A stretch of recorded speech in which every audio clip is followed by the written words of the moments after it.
Hey there, good afternoon. There's something heavy on my heart today that I want to talk about, and it has to do with mockery and slander, which are of the seven things that Yahweh the Lord hates, as listed in Proverbs 6:16 through 19. Lying tongue is number two that is mentioned. And we're also asked in the wisdom of Solomon to be quick to listen, slow to speak, and even slower to anger.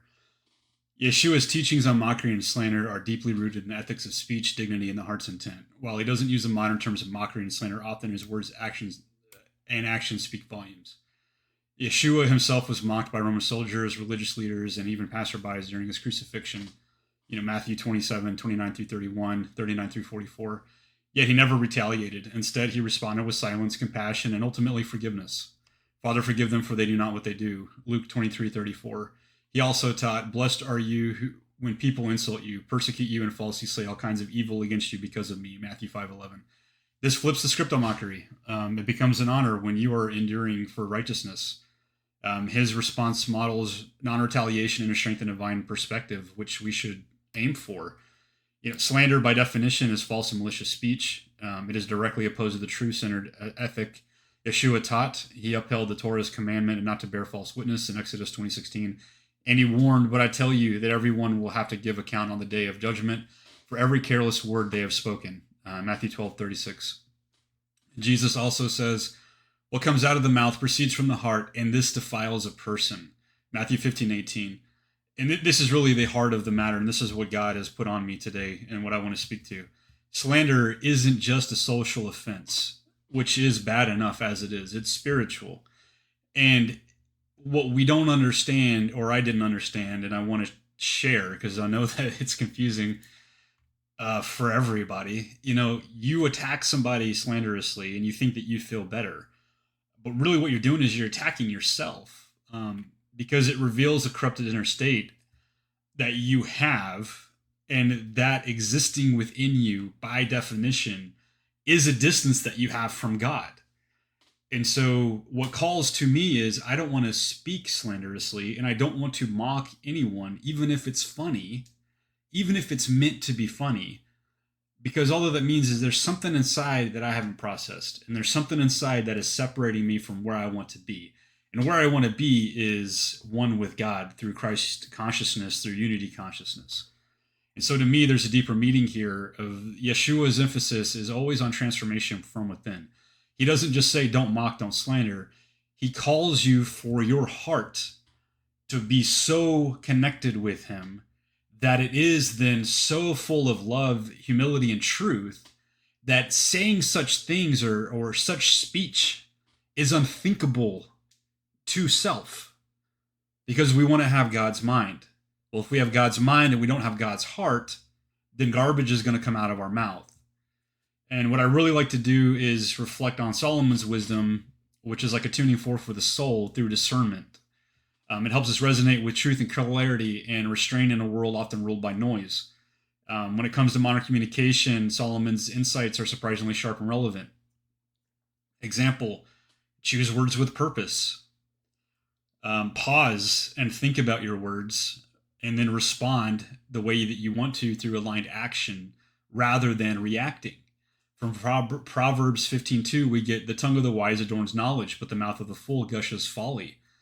And that is really resonant with today, where you have rapid fire digital world. You're text messaging, you're blowing up on Twitter or X, whatever. You're just throwing out whatever hot trash comes out of your mind, thinking that you're winning or one up people. And it's not thoughtful at all. It's reactive communication, and we need to have responsive, aligned communication that can build credibility and trust. And listen before speaking. To answer before listening, that is folly and shame. Proverbs 18:13. Active listening is rare, incredibly rare these days. People only listen for their chance to speak. And I get interrupted a lot. And I get interrupted in professional life at work way more now than I ever used to. It's pretty wild that active listening is incredibly rare. But it's a powerful tool, and Solomon's wisdom urges us to seek understanding before being understood. This principle will transform conversations from reactive to reflective. You can have a negative conversation or even the beginning of an argument, and if you would just listen and respond in aligned action with what you want, which isn't argument, right? At least for me, if there's an argument that's about to begin, I want to snuff it out with positive, affirming words. I don't want to throw gasoline on the fire. And I very much used to do this. And this is an area that I'm still working on, which is why I feel called to call myself out and then also help others that may be struggling with this. And the hardest for me, speak gently, even when firm. A gentle answer always turns away wrath, but a harsh word stirs up anger. Proverbs 15:1. There you go. You can either respond and snuff out the flame, or you can react, stir the anger up, throwing fuel on the fire.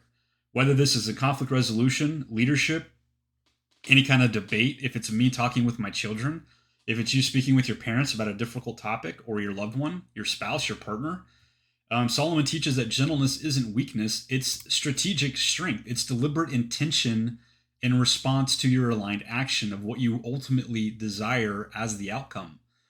And absolutely avoid gossip and slander. A gossip betrays a confidence, so avoid anyone who talks too much. Proverbs 12:19. You know, again, back to the age of social media, this is rampant. There is too much toxicity out there.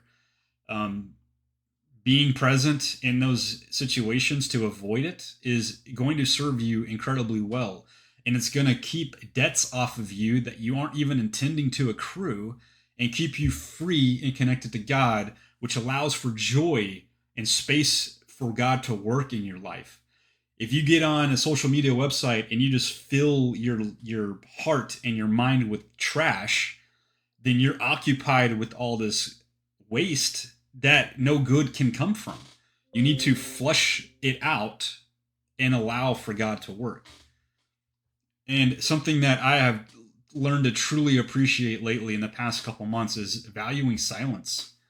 And this is a funny one. Proverbs 17:28. Even fools are thought wise if they keep silent, and discerning if they hold their tongues. Sometimes the wisest thing to say is nothing. And that could be at work in a meeting. It could be with your relationship. It could be online, or it could just be in your own life, sitting with yourself. I don't ruminate. There's a reason why I don't ruminate. Ruminating doesn't produce any fruit. There's no value in it. Sit in silence. And if you see yourself or hear yourself becoming that way, just stop it. Try to shut it down and try to get into the silence, because in that silence and the stillness is where God lives, and that's where God can meet you. You know, and I know this one's going to be really difficult for people, but seek counsel and diverse perspectives. This is basically asking the modern person to do the opposite of what they've been ingrained and indoctrinated to do, right? Nobody wants to actively pursue a countering opinion. Nobody wants to go on purpose and talk to somebody who has a different perspective than them. Most Christians don't want to go talk to Muslims and learn about Islam and their perspective. It isn't going to happen. You've got to make it deliberate and intentional if you want to have a fuller and more robust or whole life. And putting this back to Proverbs 15:22, plans fail for lack of counsel, but with many advisors they succeed. And taking it back to Solomon, he encourages collaborative communication with those that are wise. You do not want to live in an echo chamber, especially in today. Invite feedback, especially from those who challenge your assumptions. It is not threatening. It is not an attack. You're still in a safe space. All right. And here's how we can put some of these into lessons if you want to. So, lesson 1, sacred speech, the voice as vessel of light. With a key verse, again from Proverbs 18:21, death and life are in the power of the tongue. The world, the universe, the all was created from speech. Let there be light. The vibration of the sound, vibration is everything, which goes back to Hermetic principles as well, is all. Words are not sounds, they are spells. And in English, we call it spelling because they are spells. That's not an accident, it's not a coincidence. Speech carries frequency, which is vibration, and that shapes the energetic field around us. This has been proven in science. If you speak nicely to plants, they grow better. If you're mean to plants and use harsh words, they die and wilt. Same is true for water. There's a scientist that has gone out there and proven this through and through. If you're nice to water and freeze it, it makes beautiful fractal geometric wonders of math. If you're mean to the water and harsh, then it's not a beautiful, perfectly aligned fractal geometric wonder. It becomes distorted and twisted. It's really fascinating. So through conscious communication, we either reinforce the divine or we distort it. Again, it's proven by science. You can choose not to believe this. The laws exist irrespective of your personal belief. The way you can practice this is to encourage yourself and others to speak only when their words are true and necessary and kind. In moments of anger, practice internal alchemy. Transmute your negative emotion into positive, helpful emotion before you express your speech. And then let your speech itself become a spiritual discipline. I struggle with this immensely. This is not easy to do. I have passed personally many other portals of failures and looped and stopped the loop. This one is really difficult.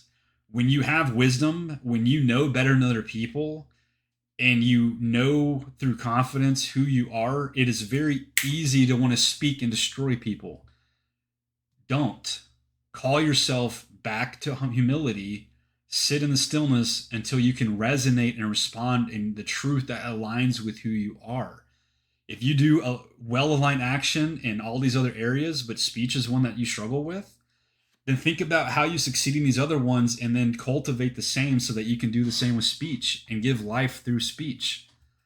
I have given death through speech more times than I've given life through speech. Lesson 2, back to silence, the wisdom of silence.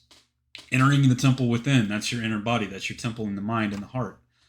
Even a fool is considered wise when he remains silent, like we talked about. Teaching point.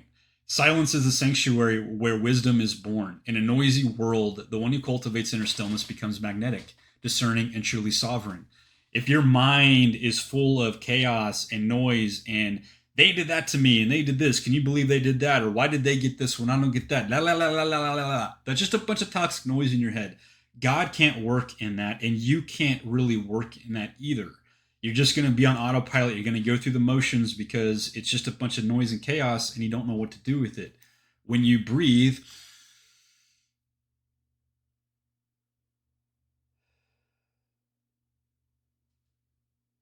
sit in it, and welcome God into your life, then answers will elucidate. In the darkness comes light. Through practice, you can introduce periodic fasts from words, moments of intentional quiet to tune in rather than broadcast. You can also teach others to be more mindful of their tone and timing as part of enlightened speech. It's interesting, when I was a child, there was areas and times of extreme violence in my home through speech. And in third grade, I didn't speak for several months. And now looking back, I know I did that because I wanted to try to create equilibrium in my reality. And so, because of the amount of chaotic noise and feedback that I got at home, I wanted to control what I could, which was to be silent myself. And so that was my way to protest. It upset my parents. They wanted to take me to therapy, and I didn't talk because I didn't want to. And these are the reasons why I didn't want to. Lesson 3, listening as a sacred witness. To answer before listening, that is folly and shame. Proverbs 18:13. Teaching point. In spiritual presence, listening is not waiting to speak, it's holding space. True listening dissolves ego and invites revelation. Very similar to what we've already said. One, how can you answer somebody before you listen? If you've seen Jeopardy or you've seen other game shows like that, you see the guy who thinks he's cocky or the gal, and they buzz real quick. Wheel of Fortune, this happens all the time.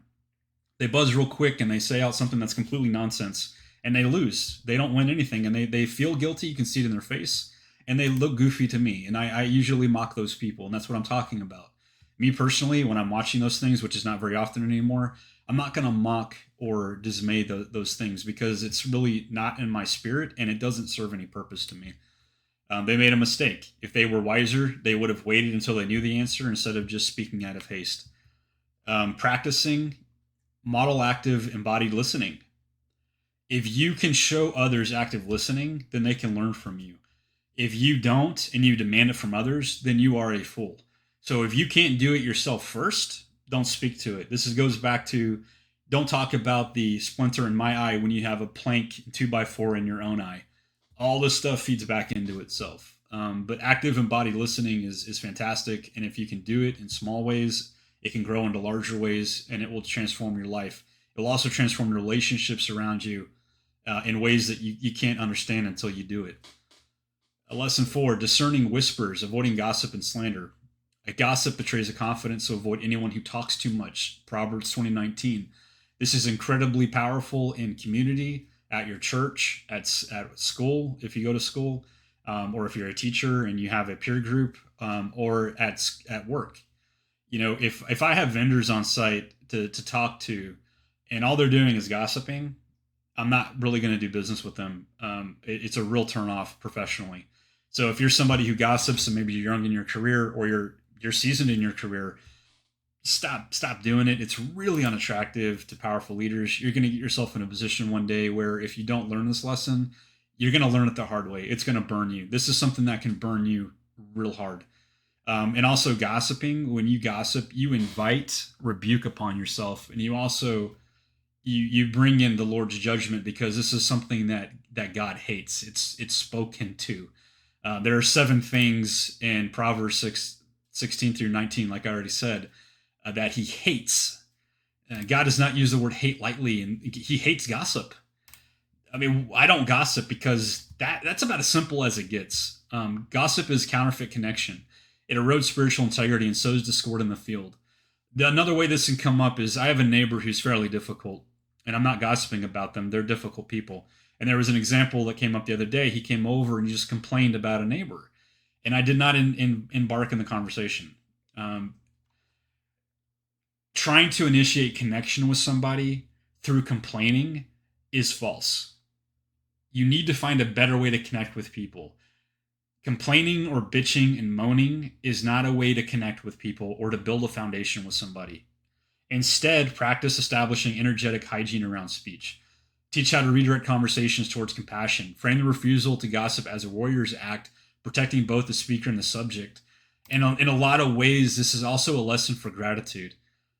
If there's something that you need to gossip about or you're feeling jealous about, then you're probably not being grateful in an area. And I would encourage you in that inner silence to reflect on that, because gratitude is the seed of life. And the more gratitude that you practice, you become an embodiment and you grow a tree of life.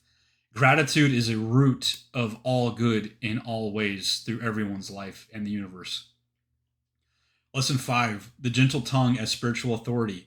To me, this goes to grace and response over reaction, as we've spoken to. But grace through faith is powerful for a believer in Christ's kingdom. A gentle answer turns away wrath. Proverbs 15:1. Gentleness is not the absence of power. It is the channeling of power through the heart. In leadership and in personal life, grace disarms the ego and invites transformation. The way you can practice this is encourage others to respond rather than react. I try to do this all of the time when I see it, especially in polarized situations. If you're at Thanksgiving and people want to get political, response over reaction is a heroic key to peace of mind, togetherness, gratitude, again, being thankful. It's really hard to be gracious, grateful, and thankful if you're just reacting to polarizing topics. Don't fall in the traps. Don't make it about red versus blue. Don't make it about elephant versus donkey. There's so much more to life than that. And you can teach gentleness anchors in a high vibrational way that reforms and reframes tension into truth. A lot of ways that people get polarized on, they're very divisive and they're not pure in the first place. So if you know people that are highly drinking the Kool-Aid, try to gently get them out of that. Try to change their mindset, but you're not going to do it through rebuke. You're not going to do it through harsh words, which is the whole point of this lesson, as we spoke to earlier. Lesson 6, co-creation through counsel. With many advisors, plans succeed. Proverbs 15:22. No enlightening can be done alone. True wisdom seeks input not as submission, but as a multi-dimensional alignment towards understanding the whole picture. A very narrow slice is not going to cut it because that's only one perspective. And it's a very narrow, short-sighted perspective. Foster pure counsel circles or mastermind style gatherings rooted in honesty and humiliation. Set an objective, know what you're there to do, and keep on point. If people start going astray, keep them back in line. Teach discernment between egoic advice and instead spirit led guidance. And to really put this all home, to use a surgeon's scalpel, the heart of the matter in my mind of this is that anyone who is mocking or slandering, they're sacrificing their own soul and their own potentiation towards individuation, which is the scientific from Carl Jung towards, and which is the same thing as Christ consciousness. So every time you mock, every time you slander, all you're doing is cutting a part of your soul out and you're pushing God away. Maybe it's funny in the moment. Maybe you want to high five and giggle over it, but you're just eroding your soul. You're digging your grave while you laugh. To mock and slander is not merely to speak ill, it is to fracture the sacred architecture of the soul. And in doing so, the individual sacrifices vital aspects of their journey towards individuation and Christ consciousness. One is the integrity of the heart field. The heart is incredibly important. It is the second mind. In my belief, you have three minds: your gut, intuition, your heart, love, and your mind, which is consciousness and intellect, your brain. Mockery and slander distort the vibrational field of the heart. Christ consciousness is rooted in agape, which is unconditional love. When one chooses to weaponize speech, they invert the current of divine flow, replacing compassion with contempt.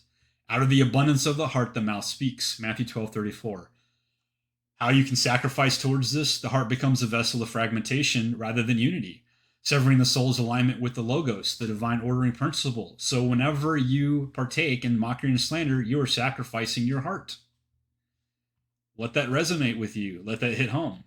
2, the mirror of your true self. Individuation in the Jungian and mystical sense requires radical honesty and shadow integration. To mock or slander is to project one's unintegrated shadow onto another, avoiding the inner work required for transformation. That's why a lot of people will say you're projecting.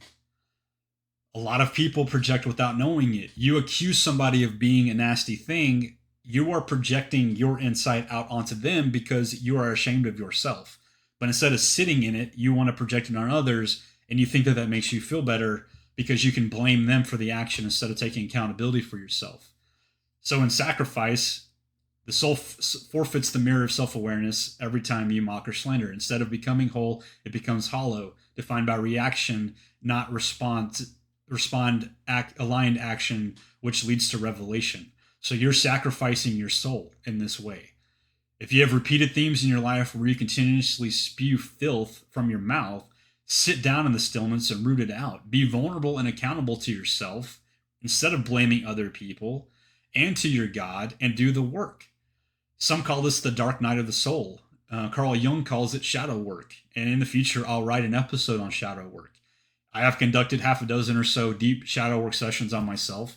They're incredibly painful. They're not easy to do, but there's an awesomely profound impact and blessing in your life each time that you do it, because you're taking your inner child that was damaged, or a root trauma, or some terrible thing that happened, or maybe that you did, and you're transmuting it into life, because you will learn from it how to act instead. And then once you've gone through that process, whatever that thing was, if it's addiction, if it's whatever, you can then learn all of the elements of that path, and then you become a teacher to others to guide them out of their own hell. And then third, the crown of the inner king. Christ consciousness is the awakening of the divine image within, the sovereign self. It is the path of the suffering servant who transmutes pain into compassion. Mockery and slander are acts of spiritual cowardice. You reject the cross and you cling to your egoic superiority when you choose mockery and slander over the truth. So you're sacrificing your soul again. You're abdicating your throne. You're trading the crown of thorns, which is humility, sacrifice, and transformation, for a mask of derision, which is a persona. It is a false mask that you're putting on, and you think that it contains power, but it doesn't. It's false power that withers the light inside of you. So these are 3 ways that you are eroding yourself and sacrificing your best and connection to God every time you practice gossip, slander, and mockery. In essence, to wrap it up, To mock and slander is to crucify the Christ within instead of embodying and resurrecting the Christ within. To side with the crown at Golgotha instead of the one who forgave them. It is to delay the alchemical fire that purifies the soul into gold, also known as the philosopher's stone. I hope this hits well. I hope it resonates with you. I hope you get something out of it. It's not easy. Take it a step at a time. Remember, it's about presence. It's not about perfection. Amen. Peace. Thank you.